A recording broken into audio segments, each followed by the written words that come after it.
cool give and take with the Browns beat. Is his name Zach Robinson? Zach Jackson. Zach Jackson, thank you. Cool give and take that I read this morning. And what did you learn from it, Alec Lewis, at Alec_Lewis via the tweet machine? Follow him as 9 to noon does if you are so inclined. What did you learn from him in compiling the thoughts and the notes and everything for the joint practices today and tomorrow at The Athletic and theathletic.com, or download the app to see what I'm talking about? It was really, really good. Yeah, first, what a good room. Morning. Good morning. What a room you got here. I mean, Is this great? These chairs are like, how do I get one of these in my apartment? Yeah. I don't really know. These swivel chairs are great, and it's radio, so maybe to give a proper theater of mind vantage point as to where we are. Yeah. We are in a room adjacent to the lobby. That's how it was described. But when you walk in, this is like the big conference room that they have for the biggest of the big, where you got a side room that has a bunch of swanky couches. Swanky. A boardroom behind us. You have this boardroom, a refrigerator with some beverages, and maybe most importantly, no cameras. So, I mean, this is absolutely, and a Hockey and I have sneaky keys to get into the room 24/7. Oh, really? It's like the Carmichael room. I went up to the front desk. I'm like, where is then they looked at me. They're like, Are you allowed in there? Right. And there are no cameras. So this may be the Wednesday night chill after the old joint. Yeah. And they got TVs and it has cable. What did I learn from going back and forth with our Browns writer? I'd say, if anything, I didn't realize how hurt the Browns were. It was like, there's no Dalvin Tomlinson. There's no Zadarius Smith. And that, I'm sorry to clump, but see, that nuance is one thing that, I really enjoy about these give and takes you do with Krasinski and stuff, but specifically with an adversarial update or whatever. Because it's like I'm listening to a phone conversation between you two, but it's written, where it's like you say something, and then he's like, well, I wouldn't count on Zadarius, but Tomlinson and Hicks won't practice. So instead of editing out, potentially what could be a mistake, well, when we talk, people say things that they don't necessarily aren't completely accurate, and somebody corrects them. You know what I'm talking about here? It was the authentic feel of a great conversation between you two. No, it's funny because my editor, I say this kindly, but he was like, why should we do this type deal? I'm like, it's something different. It's something that you probably, nothing against newspapers, because I love newspapers, but it's like something you probably wouldn't get in something like that. So I enjoy doing it. But the health of that, and then just the narratives around Deshaun Watson and how he's looked, and the shoulder and the pitch count. It's like, I really didn't come in here looking forward to watching Deshaun Watson, but now I'm kind of curious just how he does look against Brian Flores, and I hope Brian Flores just lines him up and gives it to him, to be honest. And just lets it loose? Yeah, field goal block on one. The Zach Jackson, the Browns beat. Not to be confused with John Robinson. Yeah, or Zach Robinson or Robinson Caruso. But the Browns beat for The Athletic. I mean, I'm going to put it mildly here. He's not sure Deshaun Watson processes defenses quickly enough. I mean, he went right at him in the story. Is that what he said? Yeah, something like, so you didn't read back his part, only yours? Brilliant. Yeah, cool. Well, hey, I like to hear myself talk, too. It's part of radio. So I understand. I understand what you're talking about. Yeah, you like hearing yourself talk. You commentate football. Stop. Horse race. Yep. Now you're going too far. I'm going to call your dad John, and we're going to have a problem. Okay. The JJ McCarthy news, doing the radio show and stuff, I'm not looking at Twitter during the course of the show. So as a scribe, as a beat writer covering a team for The Athletic, theathletic.com, you can tap on sources. There are certain times to tap and get background, certain times to stay away, if you know what I mean. Are you just kind of like me and everybody else, sitting back waiting to hear, well, here's what it is. It's going to be a short amount of time, or here's what it is. It's going to be the entire season, and yes, we are looking to acquire a quarterback. Yeah, I'm 100% waiting, and because from what I know, it's a decision that's going to be made in the surgery room, and I don't have a nurse that's a source in the room, really, that's going to be providing me information. Go on. No, there's no reason. Well, that got you going when I talked about those swanky couches, the private key, and no cameras.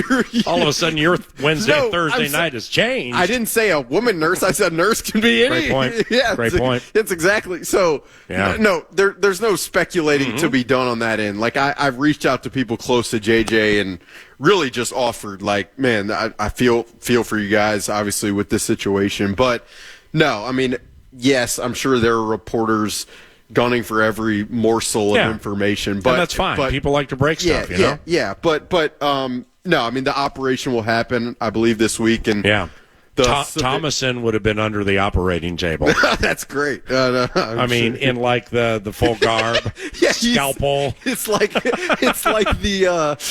a movie where the reporter goes undercover. Yeah. No, it's not. It's really not something I should be joking about, probably. But it's a meniscus. Yeah, we're okay. Well, that's kind of. I mean. Again, am I bummed? Yes. Yeah. Part of the reason I'm even in Cleveland is because I wanted to see what he looked like against this defense that I am now realizing is devoid of most of its talent anyway. Don't tell your editor. Yeah, no, I mean, he probably knows or he probably doesn't care anyway. But anyway, yeah. He's too busy editing Pompey and Sando and bigger, longer stories. Anyway. Yeah. Your reactions are the best. I don't know why you're saying that. But anyway, yeah, the JJ again, like I'm personally bummed. And it's one of those things where I've always, like, I'm an objective media guy, I'm journalist, whatever. And but my parents even know, like, my dad texted me yesterday, he's like, don't let the situations affect your mood. Because I do. Because I feel invested. I care. I know the people. Like, I've gotten to know JJ's family a little bit. It's fun to watch. Yeah. Oh, you were in Lagrange. Lagrange. Oh, that's right. With that story, is it still pinned atop your Twitter? Because if anybody missed it, it's going to be there for 3 years. No, that's good. That's clever by you. First time you've gone to that well. Thank you. But no, I texted JJ's dad. This was just on my mind. Texted his dad Saturday morning before the game, and he's like, "We're in town. You know, whatever happens today, I'm just so proud that my son gets to live his dream." And I was like, that's damn cool. And then to see him do what he did and respond from the interception, and then the way he talked about it afterward with the swagger that he does, like, it's one of those, again, the positive energy. He's fun to watch. He's fun to cover. It's different. You know what I'm saying? So you don't have to let's not qualify everything like the crotchety curmudgeons in your profession are listening, and they're going to think any less of you. Okay, because there are people around here where there should be stories written that says that the headline's yesterday's news. So let's not worry about that. Let's just be ourselves, the way God made us, and enjoy life. You know what I mean? That you have a zest for life. Don't ever lose that. No, the other thing I do want to say is I rewatched the All-22 of this preseason game, which I wouldn't recommend unless you get paid to do this job. Good luck finding it. Yeah. No, I found it. Wow, it's not on my sneaky bit. But I was more. J.J. McCarthy played really. I was very impressed. But Sam Darnold, if you really watch the intricacies of what he did in 8 throws, I was like, wow. Yeah. And not that because I've been on the radio and I've talked positively about him, but I was just impressed. Yeah, I want to hear what impressed you around the corner because the Keenan McCardell marathon went about 12 minutes longer than anybody in the iHeart family wanted. I was listening, and I loved it. I'm not stopping him in the middle of those elite stories. So, but we're desperately behind. Okay. We pause. You're listening to 9 to Noon from Cleveland with Alec Lewis of The Athletic, theathletic.com. Nordo produces, and I'm Paul Allen, and we'll be right back.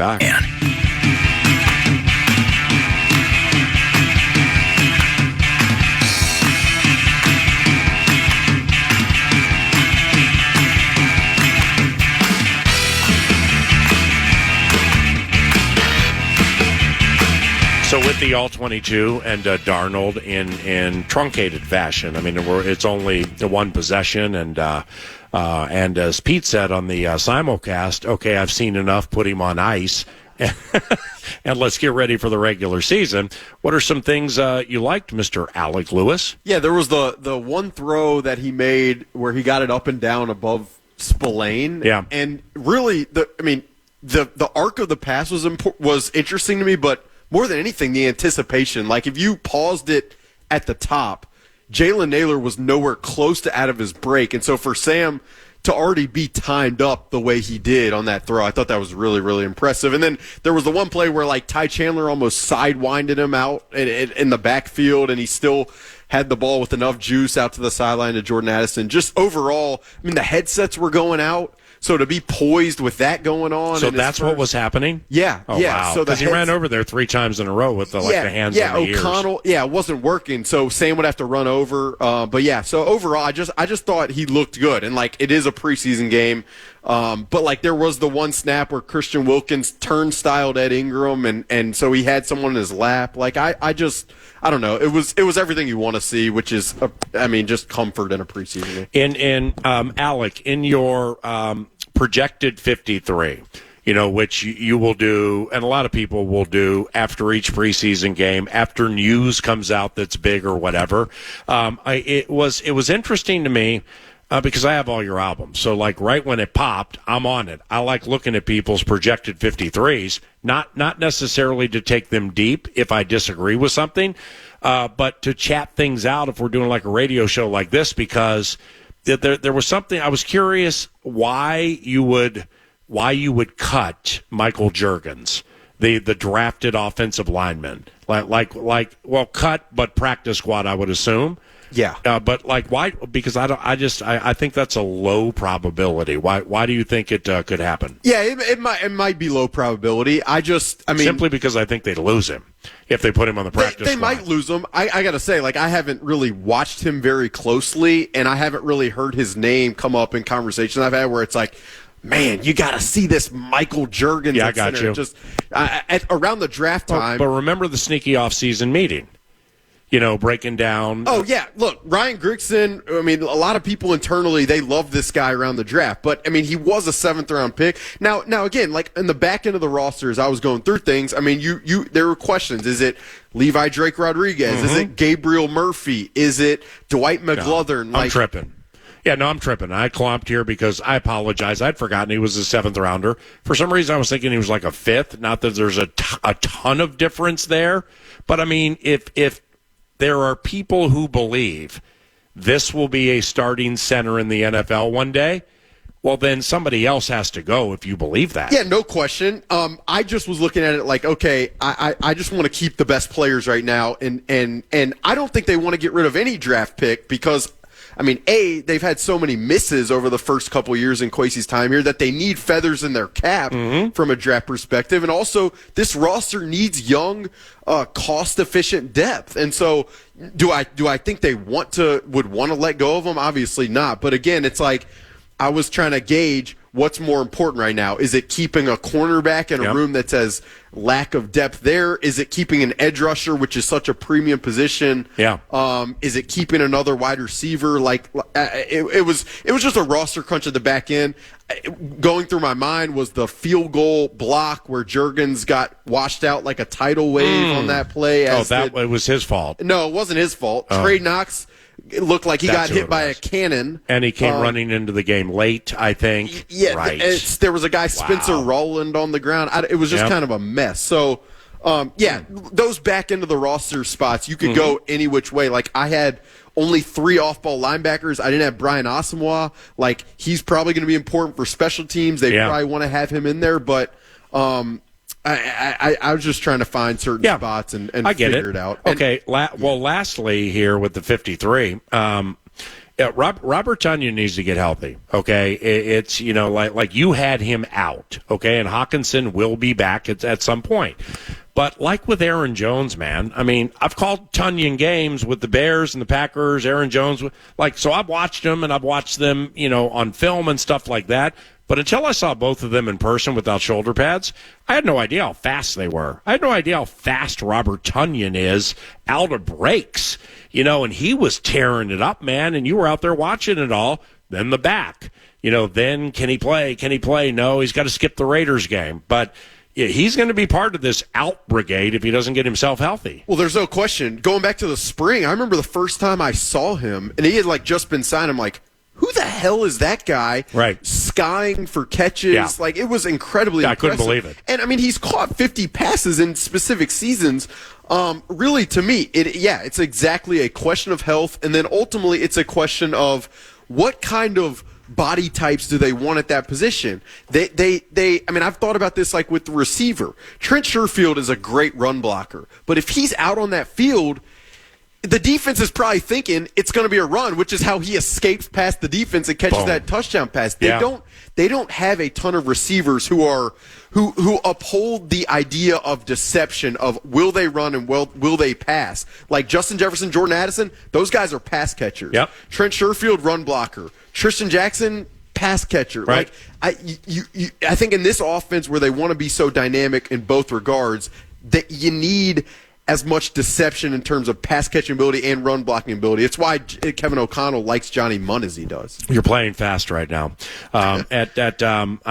Lastly, it's with the joint practice coming up, and we're both going to be there. And it's how am I going to put this? The joints on the road, which you've never done. The joints on the road are all about stimulation. And you are overly excitable. Are you ready? I mean, I'm just, are you prepared mentally to control the excitement because you're just going to love what's in front of you today? Do you really think I will? Oh, 100%. Joints on the road? The thing I'm looking forward to more than anything else, Christian Darrisaw against Myles Garrett. Yep.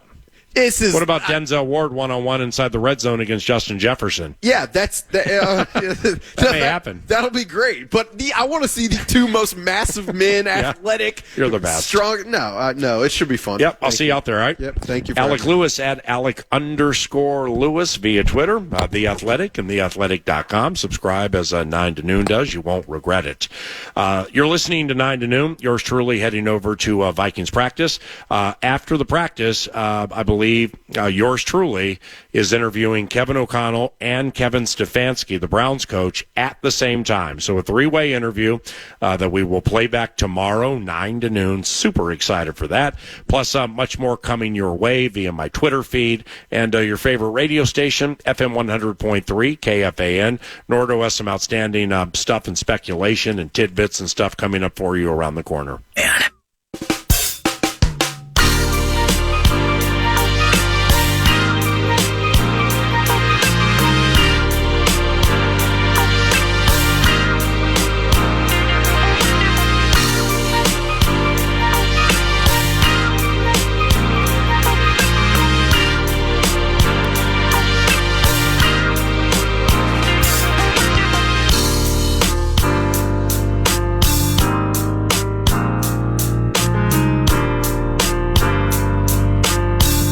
Welcome back, 9 to noon. Thank you for the text messages and the talkbacks throughout the show. PA Live in Cleveland went along with the team. A couple of joint practices starting this afternoon. Eventually a preseason game on Saturday. 3:25-ish kickoff from Cleveland. But he had to hit the bus. He needed to get on the bus. So we can go check out head coach Kevin O'Connell, a little press appearance, and the joint practices themselves. As you heard last segment, as he was talking about, he might have the opportunity today to sit down with not only Kevin O'Connell, but Kevin Stefanski as well. The Kevins. And our guy, PA. And that's going to be a cool interview. I know Pete Bursich is going to join tomorrow. And as fun as it was today, tomorrow is going to give you a better vibe and a better picture 9 to noon, so I hope you do choose to tune in terms of what's happening at the joints. They mentioned it. I mean, the position battles are going to be sweet, even though half the Cleveland Browns roster appears to be on the PUP list. I think Dalvin Tomlinson's on the PUP. Both their tackles are on the PUP. Nick Chubb's on the PUP. Everybody's on the PUP. And then Jordan Hicks, love him, made some memories here for a couple of seasons. I don't think he's practicing right now either. So maybe we'll see him out there, maybe we won't. But Myles Garrett and Christian Darrisaw, you heard Alec Lewis getting loud about that. Justin Jefferson, Denzel Ward. Those types of 1v1 bits that they're going to get to see in Cleveland today and we'll be talking about for a large part of 9 to noon tomorrow. Does Deshaun Watson have it? Can he get out of his own head after the mountain of problems that he caused for himself. What does he look like out there? All of that. We'll talk about it big time, 9 to noon. But for the most part, the biggest talker right now is J.J. McCarthy, right? J.J. McCarthy, when is he going under the knife? How quickly it will be? Will it be the trim? Will it be the repair? We're all doctors right now. We all know the differences and the return times and the rehab-related tables and all of that. But how has it changed the plan? I got this text message, Tim in Center City. He's already forward-thinking. Best of luck, JJ, but let's get back to business. Do you consider offering Sam Darnold an extension right now to like a 3-year deal in case he blows up? You could reset this year's experiment with JJ next season, no matter how Darnold plays. And if he blows up, I assume this means a good thing, that Sam becomes a tradable asset. If he plays like a backup, then he's locked up for a couple of years. Sam may take the deal at veteran backup money. I like the forward thinking, Tim. Already ahead to 2025. Just reset the entire thing, and let's do it again 12 months from now. But for today, and maybe we'll talk about that tomorrow too, 9 to noon. But as far as today, kind of the key and just kind of the feeling of moving forward with this thing, the plan hasn't changed if you were already comfortable with the idea of Darnold starting the season. Your outlook probably isn't. Maybe it shouldn't. That's up to you. Feel the way you want to feel. Think the way you want to think. Absolutely. But if you were okay and even not necessarily resigned to it, but hey, let's let the 21-year-old kid sit and he can learn, he can develop. Unfortunately now that sitting will require crutches. He's going to have a very comfortable chair riding the pine for however long it is, weeks or months. But if you were okay with that idea and even optimistic, best opportunity that Sam Darnold has had to succeed, best chance in terms of weapons, scheme, coaching, all of those things, then in a similar vein, you should probably be still feeling similarly about how this season will wrap up. And there's other I don't want to say ancillary details at this point. It's important. But PA and Gabe Henderson, if you were listening during the first hour, talking about picking up a new QB. Based on timeline, the implications of it, we didn't see Mullins at all during the first preseason game. Is it a guy on the street? I don't know what the free agent market looks like out there. We're not going back to the Pastronaut, are we? We can't go back to the Pastronaut, I don't think. Best of luck to Dobbs in all future endeavors. The very corporatized email cliche / phrase, best of luck in future endeavors. But maybe not the right answer. Or maybe he's on the street. Maybe it is the right answer. I don't want to trade for a QB. I wouldn't believe that you, the listener, would either, given the lack of draft currency that this team has. I don't want to do that. So it kind of feels like, are we cool rolling with the 3 that we have? And maybe it's not about being cool with, but maybe having to, right? Darnold into Mullins into Jaren Hall. Now, I did receive some text throughout the show.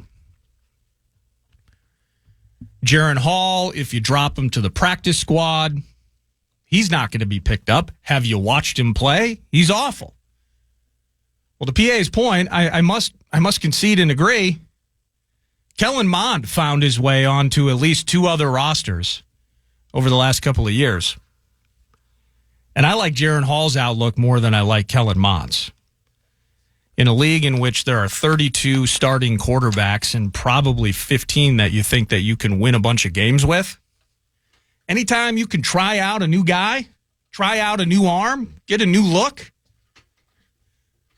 I think they're open to doing that. So you got to roll 3 active. How much does that change the plan? I don't think that changes it much at all either. Because into the season, put JJ back into this conversation. He's healthy. He kicked ass in the opener against the Raiders. You're probably going to end up carrying 3 into the season anyway at this stage with Darnold. And PA has it, and this frustrates a lot of Vikings fans every time we talk about it. But Nick Mullins being the backup and J.J. McCarthy being the third. Or maybe he's not active on game days. He's a member of the 53, certainly. He's not active. But in the emergency situation, at least early on, at least week 1. That's all I can see with my binoculars right now. I can only see week 1. And I would see it going Darnold into Mullins into JJ. Now it appears to be Darnold into Mullins into Jaron Hall. Paul texted in, Sammy D backed up by Jaron Hall. That's all we need. Cut Mullins. Get rid of Nick. I don't foresee that happening at this particular stage. Albeit a truncated run by Jaron Hall a year ago. It's not his fault he got that concussion in Atlanta. Depending upon your taste of things, gave us a little Dobbs magic, at least for 6 quarters. What we saw in Atlanta, followed by the first half in New Orleans.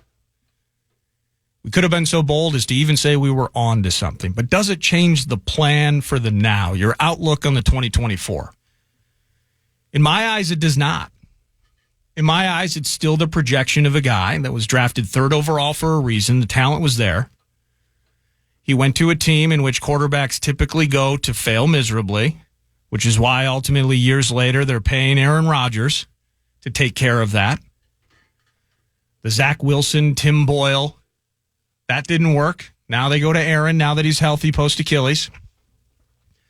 Went down to Carolina, trying to make plays with Tommy Trimble, backs up Purdy, and now he's here throwing to Justin Jefferson, Jordan Addison, TJ Hawkinson, in an offense that is coached by a guy that there's some projection there too, through 2 years, but we have a ton of faith and optimism in what he's doing here offensively. Quarterbacks into the draft wanted to come here. All good signs in terms of what Kevin O'Connell is doing with the offense. Please run the ball. But the plan for me, the outlook for me hasn't changed. When we return, final segment 9 to noon, put a wrap on things, of course, brought to you by Casey's. But we will hit a couple of audio bits, kind of more on this. From Mike Florio earlier today, Vikings wide receivers coach Keenan McCardell joined the PA during the 10 a.m. hour, a lengthy conversation. Got some football bits in on the back end regarding not only J.J. McCarthy, but also this 3rd wide receiver spot and beyond, how these guys stack up, the next man up conversation that took place between Keenan and PA. We'll do that and put a bow on 9 to noon when we return. It's the final segment, 9 to noon. 10 to B, Brandon Molesky. He's doing the program later today, noon to 2. Earlier in the show, just kind of continuing that conversation, Sam Darnold. What are we looking forward to? Something we've talked about a bit 9 to noon, but I loved Mike Florio on this during the first hour with PA, talking about the opportunity that Darnold has in front of him. This is going to be a great opportunity to prove that when quarterbacks fail as first-round picks, it isn't always about them. It's quite often about their circumstances, their surroundings, their teammates, their coaching, their owner, their GM, everything that goes into putting a team around a player. You know, in a sport like baseball, you can show your skill. You go out in the field, the ball comes your way, you go do whatever you do with it, whether you're an infielder or an outfielder. You're a pitcher, you pitch. You're a hitter, you hit. When you're a quarterback, you could be, in theory, the best quarterback in football. But if you've got a bunch of guys around you that don't know what you're doing and a coach that doesn't know what he's doing and you can't put game plans together and you don't properly adjust to the adversity of the game, maybe you're seeing ghosts as Sam Darnold was when he was playing the Patriots on a Monday night because the coach failed to properly protect him against ghosts. So this could be almost like a Geno Smith thing, and it's fitting because Geno Smith got wrecked by the Jets too. I mean, the Jets have wrecked quarterback after quarterback after quarterback, and Darnold is just one of the many that they've wrecked. And we've yet to see him really get a chance to play in a properly functioning offense and organization because it was the Jets And then it was the Panthers when the Panthers were starting down their slip and slide to dysfunction with Matt Rule. Last year with San Francisco, we almost saw him in the Bengals game because, remember, Brock Purdy got the concussion against the Vikings on the Monday night, but somehow got cleared for the following Sunday. We saw him garbage time week 18 against the Rams, and that's inconclusive. There's a chance he could be pretty good. And when you strip away this notion that, okay, we're getting J.J. McCarthy ready to play, oh, wait, that's gone now. Let's get Sam Darnold as ready as we can. He gets all the reps.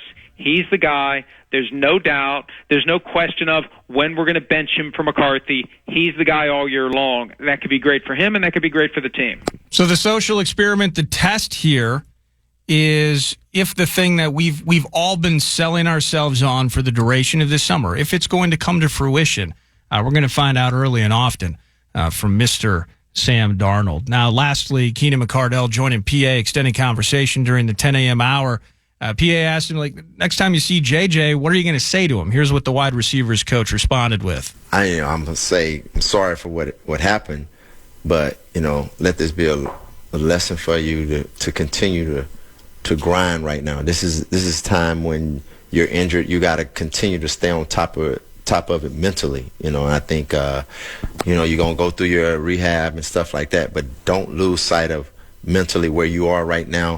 Don't go backwards. Yeah. Continue to grow in your mental preparation for the game, especially at his position. This is a time where he can really hone in and master some of the things that was still a little tricky, even though he's not getting the physical reps, but mentally he still can be tuned in to do it. And I think he will, because he's a energetic guy that loves to play football, which I love. He wears his emotions on the sleeve, which I love, because I was a player like that. Yeah, and that's why they called you Thunder. It's easy to play with a guy like that and play for a guy like that. So I think right now, keep your head up, young fella, and you got many moons in this league if you just keep doing the things you do. That's Vikings wide receivers coach Keenan McCardell earlier with PA. And just everything that we've seen since he was drafted, they love this kid. And then you finally get to see it on the field in the Raiders game on Saturday. And you get to see the spark, you get to see the potential, you feel the optimism of what that can be. And it's taken away from you. We feel the gut punch from yesterday. I've been texted by two different people, and already the speculation begins. We know that maybe decisions medically will be made after they get into the knee. Some are saying that they're leaning towards the repair. That might be a season-long situation. The trim might be a shorter term. Not really interested in speculating.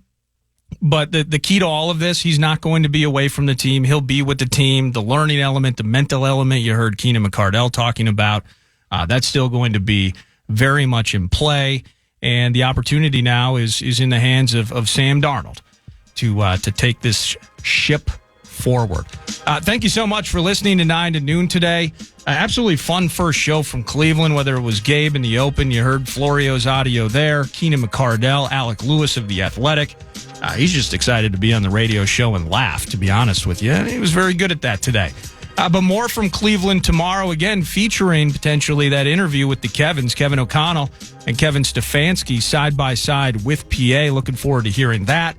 The head coach at some point this afternoon will be speaking prior to the joint practices lifting off. But I'm signing off. It's me, Nordo. More from PA and 9 to Noon tomorrow. Tenna Fitzgerald setting sail next, right here on The Fan. Have an awesome afternoon.